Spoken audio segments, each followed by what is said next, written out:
بسم اللہ الرحمن الرحیم۔ محترم ناظرین، آج کے اس ویڈیو میں ہم آپ کے لیے لے کر آئے ہیں سرکار بغداد غوث اعظم رحمۃ اللہ علیہ کی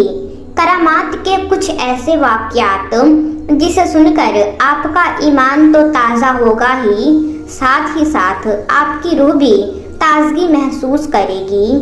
یہ واقعہ ہے سرکار بغداد اور سوکھے درخت کا اور ایک اونٹنی کا، جسے سن کر میں یقین کے ساتھ کہہ سکتی ہوں آپ خود بخود سبحان اللہ کہہ اٹھیں گے۔ تو میری آپ سے گزارش ہے کہ اس واقعے کو مکمل طریقے سے سمجھنے کے لیے ویڈیو کو آخر تک ضرور دیکھیں۔ محترم ناظرین، حضرت ابو الحبس عمر بن صالح رحمۃ اللہ علیہ ایک مرتبہ اپنی اونٹنی کو ہانکتے ہوئے چلاتے ہوئے حضور سیدنا غوث اعظم دستگیر پیران پیر روشن ضمیر رحمۃ اللہ علیہ کی بارگاہ میں حاضر ہو گئے اور عرض کرنے لگے، یا پیران پیر، میں حج کے لیے بیت اللہ شریف جانا چاہتا ہوں، مگر حضور یہ میری اونٹنی میرا ساتھ دینے کے قابل نہیں ہے، اور فی الحال حضور میرے پاس کوئی دوسری سواری بھی نہیں ہے۔ آپ سرکار غوث اعظم دستگیر رحمۃ اللہ علیہ نے فرمایا کہ اس اونٹنی کو میرے پاس لے کر آؤ۔ وہ اونٹنی آپ رحمۃ اللہ علیہ کے پاس لائی گئی تو اس اونٹنی کو آپ رحمۃ اللہ علیہ نے پاس لا کر اس اونٹنی کی پشت پر سرکار پیران پیر غوث اعظم دستگیر رحمۃ اللہ علیہ نے ہاتھ پھیر دیا۔ اس کے بعد حضرت ابو حبس عمر بن صالح رحمۃ اللہ علیہ بغدادی اس اونٹنی پر سوار ہوئے اور اس اونٹنی پر سوار ہو کر جیسے ہی اونٹنی کو ایڑی لگائی تو وہ اونٹنی بیت اللہ شریف کی طرف ایسی بھاگی کہ وہاں تمام لوگ دیکھتے رہ گئے اور پھر کوئی دوسری سواری اس اونٹنی کے نزدیک نہ آ سکی۔ اسی طرح حضرت شیخ ابو المظفر اسماعیل رحمۃ اللہ علیہ سے منقول ہے کہ ایک مرتبہ شیخ علی ہیتی رحمۃ اللہ علیہ بیمار ہو گئے۔ حضور سیدنا غوث اعظم دستگیر پیران پیر رحمۃ اللہ علیہ ان کی عیادت کے لیے تشریف لے گئے تو آپ سرکار غوث اعظم رحمۃ اللہ علیہ نے ان کے نزدیک 2 کھجور کے درخت دیکھے جو 4 سال سے خشک تھے، یعنی سوکھے پڑے ہوئے تھے اور ان پر کبھی بھی پھل نہیں آتا تھا پچھلے 4 سالوں سے۔ آپ سرکار بغداد غوث اعظم دستگیر پیران پیر رحمۃ اللہ علیہ نے دریافت فرمایا کہ درخت کب سے اس حال میں ہے، یعنی کب سے سوکھے پڑے ہوئے ہیں، تو بتایا گیا کہ سالہ سال سے نہ ان پر پھل آیا ہے نہ ہی ان پر سر سبزی آئی ہے۔ آپ سرکار بغداد غوث اعظم دستگیر رحمۃ اللہ علیہ نے درختوں کے نیچے بیٹھ کر وضو فرمایا اور اس کے بعد 2 رکعت نماز بھی ان درختوں کے نیچے ادا فرمائی۔ کچھ دن گزرنے کے بعد ان درختوں پر سر سبزی، یعنی وہ درخت ہرے بھرے ہو گئے، بلکہ ان درختوں پر جن پر 4 سال سے پھل نہیں لگے تھے ان پر اللہ کے فضل و کرم سے پھل بھی لگ گئے اور وہ درخت دوبارہ سے سرسبز و شاداب ہو گئے۔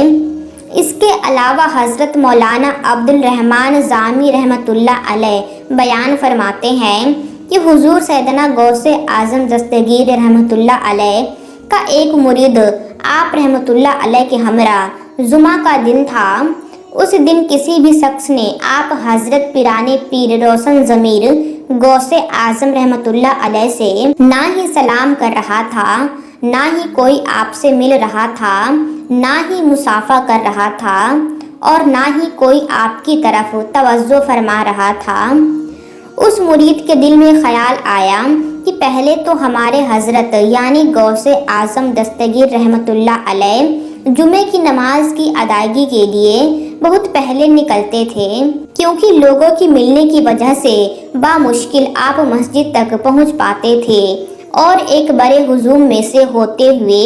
سرکار بغداد غوث اعظم دستگیر رحمۃ اللہ علیہ مسجد جاتے تھے۔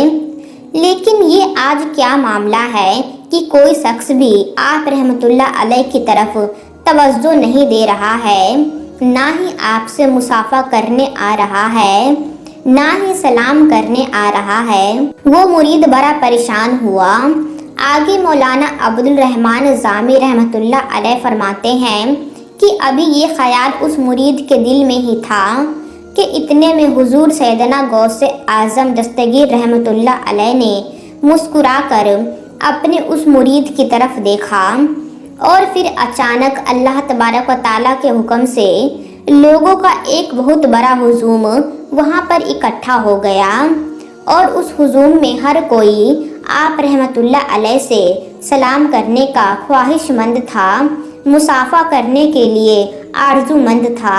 اور آپ رحمۃ اللہ علیہ سے ملنے کے لیے بے چین تھا۔ یہاں تک کہ ہجوم کی وجہ سے آپ سرکار غوث اعظم رحمۃ اللہ علیہ اور آپ کے اس مرید کے درمیان ہجوم حائل ہو گیا،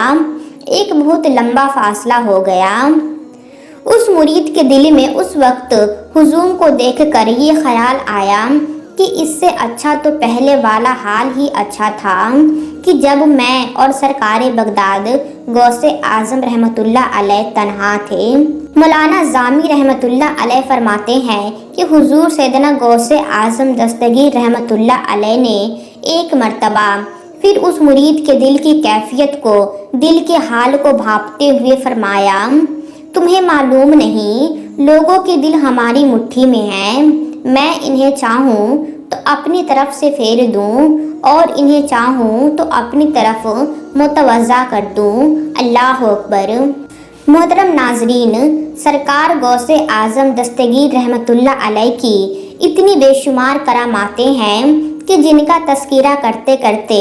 ہماری زبانیں تھم سکتی ہے، لیکن پھر بھی آپ سرکار غوث اعظم رحمۃ اللہ علیہ کی شان بیان نہیں ہو سکتی۔ محترم ناظرین، سرکار بغداد غوث اعظم رحمۃ اللہ علیہ کی یہ شان ہے کہ آپ کی زندگی کا ہر ایک واقعہ کرامات سے بڑھ کر ہے، اور آپ کی ہر ایک کرامات ایسی ہے جس سے لوگ ایمان کو تازہ کرتے ہیں، ایمان مضبوط کرتے ہیں، اور جو ایمان والے نہیں ہیں وہ ایمان کی طرف، اسلام کی طرف متوجہ ہوتے ہیں۔ محترم ناظرین، سرکار بغداد غوث اعظم دستگیر رحمۃ اللہ علیہ نے بے شمار لوگوں کو اسلام کی دولت سے سرفراز فرمایا۔ اللہ تبارک و تعالیٰ نے شیخ عبد القادر جیلانی رحمۃ اللہ علیہ کو وہ شان اور وہ عظمت عطا کی تھی کہ آپ کو جو دیکھتا وہ آپ کا قائل ہو جاتا تھا، اور آپ سرکار بغداد رحمۃ اللہ علیہ سے بات کیے بغیر، ملے بغیر نہیں رہ پاتا تھا۔ محترم ناظرین، سرکار بغداد غوث اعظم دستگیر رحمۃ اللہ علیہ نے جس قدر لوگوں پر رحم فرمایا ہے، اسی طرح آپ سرکار بغداد رحمۃ اللہ علیہ نے کئی لوگوں کو گستاخی کے تحت سزائیں بھی دی ہے۔ ایسے بے شمار واقعات آپ کو یوٹیوب پر اور کتابوں میں مل جائیں گے جن میں سرکار بغداد غوث اعظم دستگیر رحمۃ اللہ علیہ جلال میں آئے، اور پھر جس نے گستاخی کی تھی، جس نے آپ رحمۃ اللہ علیہ کو نقصان پہنچانے کی یا دین اسلام کو نقصان پہنچانے کی کوشش کی تھی، اس نے اس کا سر انجام بہت خطرناک بھگتا ہے۔ ایسے بے شمار واقعات کتابوں میں تحریر ہے کہ جس سے یہ معلوم ہوتا ہے کہ اللہ تبارک و تعالیٰ نے شیخ عبد القادر جیلانی رحمۃ اللہ علیہ کو وہ مقام اور اس بلند درجے فائز کیا تھا کہ جہاں پر پھر کوئی دوسرے اولیاء اللہ نہ پہنچ سکے۔ اللہ تبارک و تعالیٰ نے شیخ عبد القادر جیلانی رحمۃ اللہ علیہ کو اولیاء کا سردار بنا دیا۔